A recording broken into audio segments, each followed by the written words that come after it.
Demon Handlock.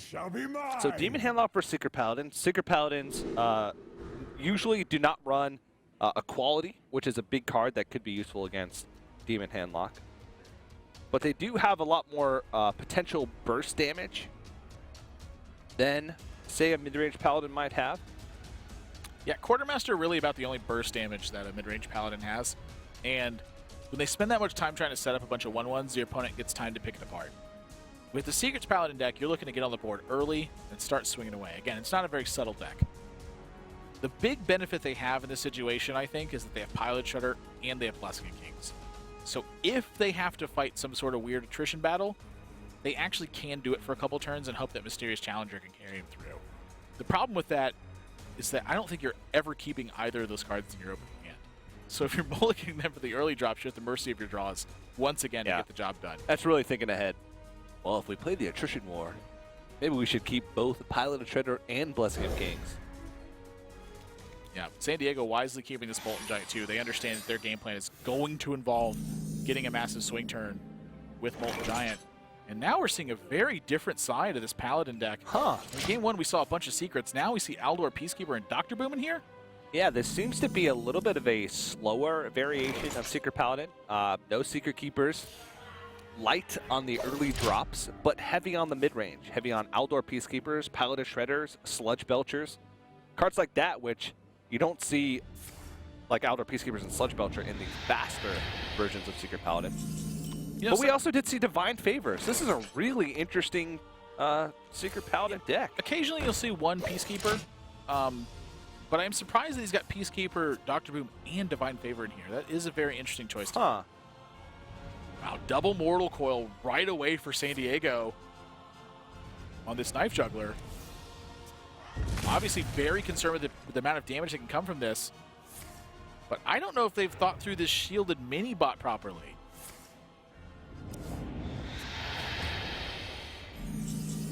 I mean, this Blessing of Kings could do a ton of work right here. Yes, it could. Shielded Minibot is one of the best targets for Blessing of Kings because you preserve the Divine Shield. It also makes it more vulnerable to silence. You double dip into the silence, get the Divine Shield and the 4/4. But it's super hard to remove if you don't have that. When you're playing the decks that try to pick up a big club and beat the opponent to death, I don't know if you can really concern yourself with those sorts of things too often. Now, this may be a situation where you could do it because they drew Buster for Battle, and it's just such a strong card. You know, you do get a lot of damage over time from those 1/1s and from the weapon itself. You know, you may even get more damage from that than casting the Blessing of Kings this turn. So, definitely things to consider despite the fact that the Blessing of Kings looks so appealing this turn. Wouldn't it be crazy if they just threw a Quartermaster in to a Secret Paladin deck? Be bold. Wow, I like it, TJ. They're going in. Let's do it, says Irvine. And San Diego has to be on the back foot. They answer with Void Caller, but this is going to result in 6 more damage straight to the dome. And with a second shielded Minibot pickup, this draw is getting better and better for Irvine. The only thing that's missing from this hand right now is Mysterious Challenger. So if you're UC Irvine, you do have an Aldor Peacekeeper in your hand. Do you want to push that 6 damage, or do you just check into this Void Caller? I think you push. And just make whatever comes out of it follow the rules. I definitely think you can do that, but I think a better follow-up to this is going to be push damage. Let them play the Molten Giant, use the Aldor Peacekeeper on that, and continue to push afterwards. Because the Molten Giant, is my opinion, is your big hump that you have to get past. If you could shut that down and keep going, I think that you have the game all but locked up. I mean, they're following with Dr. Boom in a couple turns here. They're discussing it. They're going over the pros and cons, rubbing their facial hair or lack thereof, making sure they're making the right decision. I mean, it's a tough one. Wow, they like the defensive maneuver, and maybe they're second-guessing themselves now, but it was Shielded Minibot and Mustard Battle Back behind this. Yeah. They still don't play into Molten Giant this turn. I think they got some decent information from the Void Caller. Maybe they even feel a little bit more safe about their position at this point. That's a second Molten Giant in hand, and things could start getting ugly. They could. Yeah, that Hellfire is going to take care of this whole board. Yeah, Yeah. There's 3 points of damage left. Whoa, man, look at that. Back-to-back. Dr. Boom and Tyrion, but it's still a turn away. Yeah, but look at what their turn is this turn. It is hero power. Or Consecrate. I just to ya. Got him. 4-mana arcane shot. Put him at exactly 10. Perfect play, TJ. Molten Giant that, nerd. They're even considering playing the Aldor Peacekeeper because their follow-up is so strong. Yeah. Which, honestly, I don't mind. I mean, if they don't play the Aldor Peacekeeper now, they're not playing it till turn 9. Yeah, and by that time, I mean, Molten Giants would have a couple turns to swing if he had them. So, and then if you don't play it and you're just leaving this board, your board's not threatening. So do you push?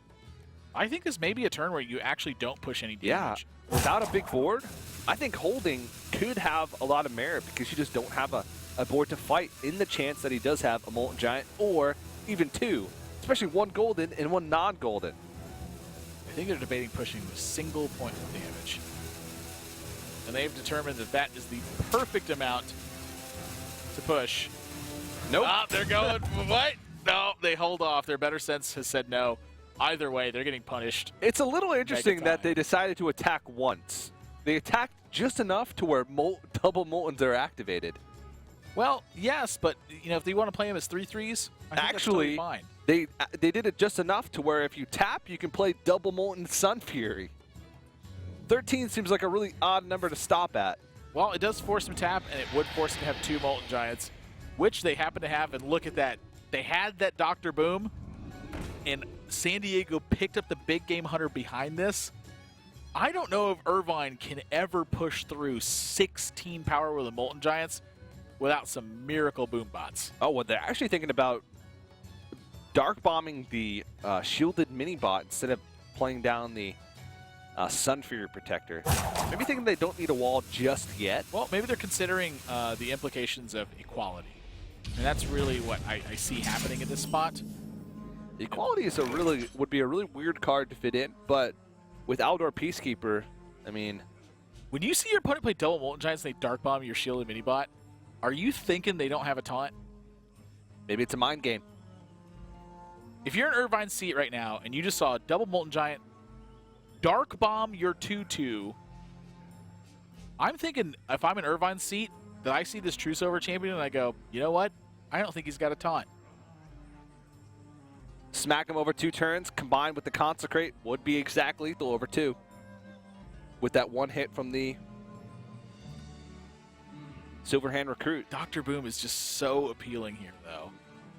But you got to look at your win conditions. How strong is Dr. Boom against 2 Molten Giants? Well, apparently it's strong enough. The Boombots always have a threat of dealing massive amounts of damage, and that's something that San Diego has to think about, too. 16 points is not enough to end this right now. But this turn is going to make them so upset. They need these Boombots to hit face for 4 and 3. Yeah. It's crazy that they still even have an out. And even then, it might not be an out. If you see San Diego decides to go with a play like anti-Q-Bot Sun Fury Protector. They're going to be safe as possible. Okay, Owl, one of the bombs. Yeah. Get rid of the lethal potential, Sun Fury Protector, and Big Game Hunter.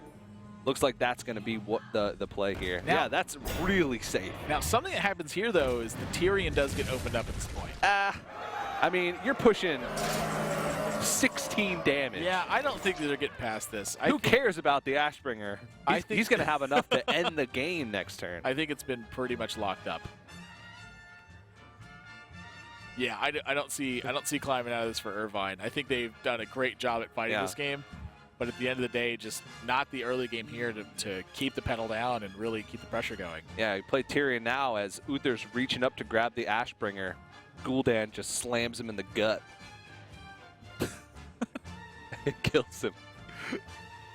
Just punches him. Yeah, just trying to make a visual for. See, I picture the scene from Christmas Story where the kid goes berserk and he just beats the crap out of the bully. Yep. Like, Uther's the bully in this scenario. Mm-hmm. Like, oh, secret paladin, are you? Well, it's Consecration and Hope. Boombot, do your worst. Ooh, wow. It is a really good thing that he silenced that boom bop, because that was like a 1 in 4 chance combined with a 1 in 2 chance. That could have been actual disaster. Yeah. Well, fought valiantly, but at the end of the day, it doesn't take too many 8-power minions to really kill you. Yeah. They even. That's lethal on board. Yeah, it's just done right here. San Diego going to tie up this series at 2 games apiece, TJ. And for the second time today, a team has fallen down 0-2 in a series and have come back to make it a Game 5. Will UC San Diego have the same fate as Nevada earlier and get all the way here just to fall in the final game?